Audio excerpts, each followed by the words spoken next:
that, like, the first real tours weren't even until the 70s. Like, when the Doors would go out, it wouldn't be, hey, we're heading out for the next 3 months. They would do a couple dates here, go back to L.A., a couple dates there.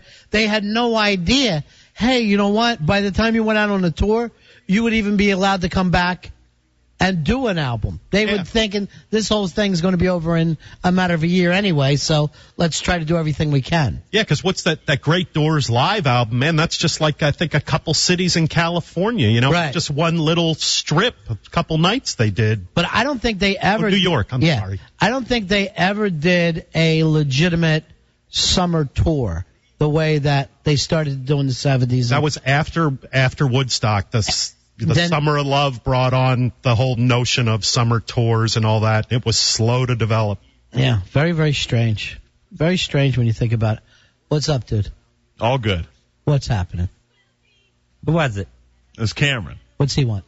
He wanted to know if Fez was on the show tonight. Hey, we wanted to know if we have an effing program director, because we've never seen you this entire year. What an ass. So as far as we're concerned, we've never had a program director here. So why don't you check on that? Because when I talked to New York and I brought your name up, they said he's just a secretary. The program director we have here is the guy who watches the paint dry.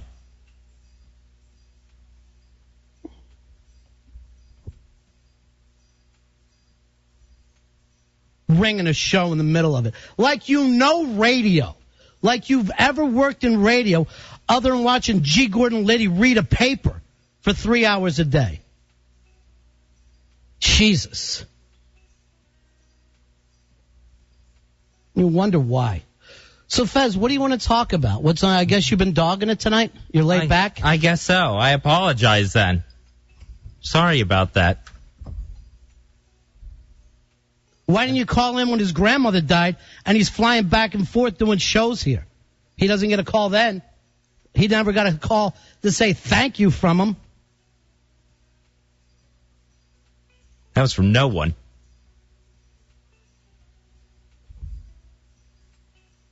Maybe there's some more O'Reilly emails that have to be answered. Unbelievable. Unbelievable. Turn your radio off. Just turn it off. You're not the program director here. You've never been one. Just stop it. And stop calling Brian at 9 o'clock in the morning. He works nights. And every morning he goes, guess what time I got a call today? The guy works nights. He doesn't get out of here till 12 o'clock. He's up for a couple hours. Call him afternoon. You've got nothing to say other than do the AOL plug. That's a secretary's job, by the way. It's not a program director. Just like when I said, have someone train Brian. No one did. Why? Because no one here knows how to do it. You don't know how to do it. Or do you want more out of Fez? You want him to sit around and talk about how difficult it's been for him the last month or so. No, forget that. How difficult it's been for him the last 2 years. But he keeps giving to this place. How difficult it's been for him for 2 effing years. Call him there and ask him there. Or apologize to this man. But don't ever call here and ask if he's dogging it. Because nobody gives more than Fez Whatley. Anywhere I've ever worked, nobody gives more than Fez Whatley. Call here again and I'll rip that damn phone out of the wall. I'm not playing games with you. I'm not effing playing games. I'll chase you down the damn street with it. Don't make me sit here and tell what we really want to do, Cameron, because my agent tells me to stay cool until he gets here. That's all you've got going for you right now. Because if you want to see your mom's box show, I'll do it tonight, bitch. I'll do it tonight. And I'll say exactly what takes place in these effing halls.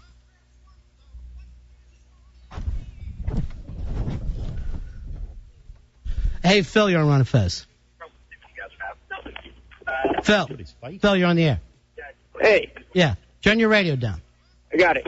So, basically, I was just calling in to say that, basically, from everything that I've heard on Dynamite, Cameron does nothing but try to micromanage situations. And, I mean, if you look at... Micro's the key word. I've never seen him even attempt to do that.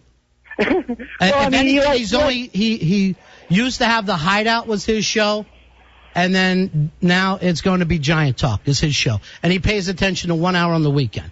And if we've ever asked for a damn thing, we haven't got it. Well, I mean that's the station in general. I mean, you guys are working with the WW2, I'm not. and stuff. You know, I don't want to be one of those people who sits and bitches about the circumstances. I really don't want to do it.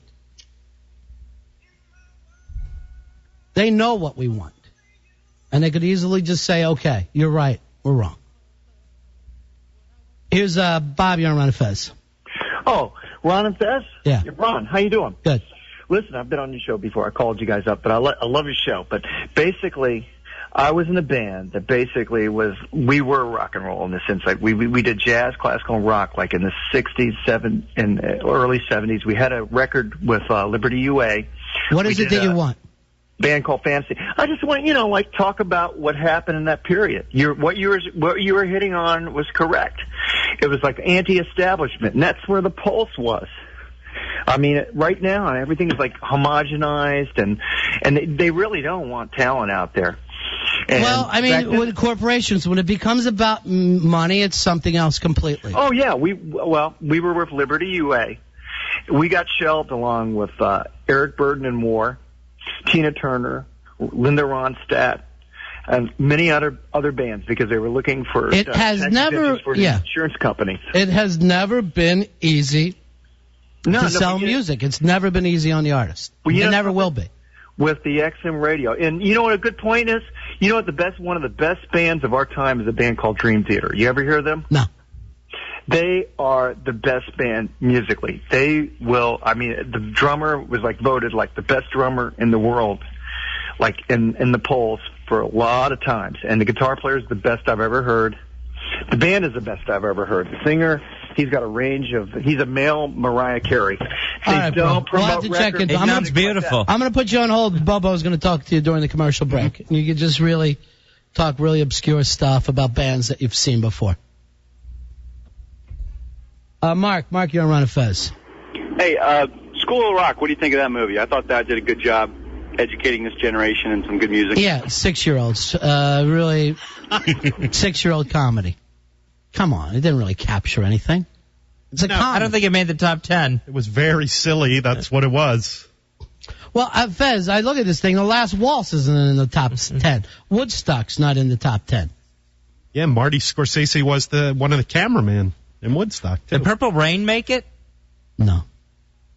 Well, then you get into the racist thing. That's not rock, that's funk. Or remember when R&B. MTV came out and black people couldn't get on it? Yeah, what were they? They invented American music, but they can't get on TV to sing it. All right, we're going to take a break. We'll be right back. Ron and Fez. Hey, Dimitri, you're on Ron and Fez. Hey, Ron. Yeah. Hey, that was good radio a few sets ago.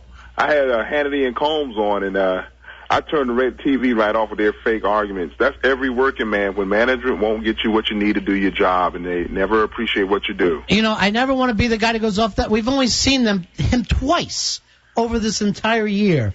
Twice. I know. You guys do a great job. And it's mid-April. It's mid-April, and I'm never saying what is on my mind here because I just want to ride it out, do it the right way. But to call in the middle of the show and say, tell Fez to speak up, that's never going to happen. It's never going to happen. Never say anything good when you do a good job. It's that negativity. People, that's enough of that. Anyway. Yeah. And you just consider the source. When you can go on 3 cruises and a trip to Vegas and the sales assistant can take over your job without blinking. Uh-oh, now. Uh-oh. Fez is drinking. Whoa. Fez is drinking. All right, see you later. And I don't want to be that guy, Fez. That's your job, to be that guy. I'm the laid-back guy. Everybody knows that about me. I got a past, so I don't want to become that guy. You're Mr. Chill. That's where I try. That's me attempting every day to be a human being. The way that you wake up in the morning, Brian, is what I have to fight to try to be. I don't want to be who I really am. I got to be someone else. Just try to act like I'm okay. I think you both are. But I can't. All right, my kryptonite. I can't have somebody up with Fez. It can't happen. That's not going to go down that way. It can't. That'd be like somebody grabbing your food, Brian. Just so in a way that you can understand it. You know how you like sandwiches. Son of a bitches. Now See, I know. now We're on you're the same getting- level now. Now you're getting it. Don't touch my Papa John's. By the way, everybody go get themselves a nice slice for that. You know, if I really... Plenty there. Everyone's afraid to move. No, everybody's fine. That happened a long time ago. You're afraid to move, middle child. It's your problem. Because you know the phone's ringing at 9 a.m. Yeah, sorry I brought that part up. I know you probably wouldn't have rather that had. But that annoys me, too. I understand I'm on the same shift as you.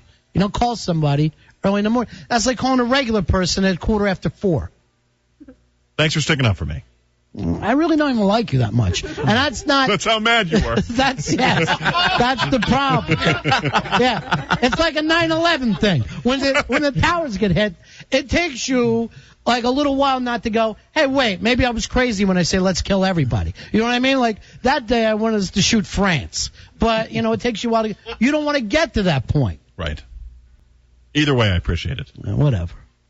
Something to build on. Stop it. Seriously. Now you're annoying me, if I have to say. Although, Fez, we really need to focus more on you. You got to pull it up a little bit if you want to get a check this week. Yeah, I guess so. So I was thinking... Slacker. You're a little bit of a slacker tonight.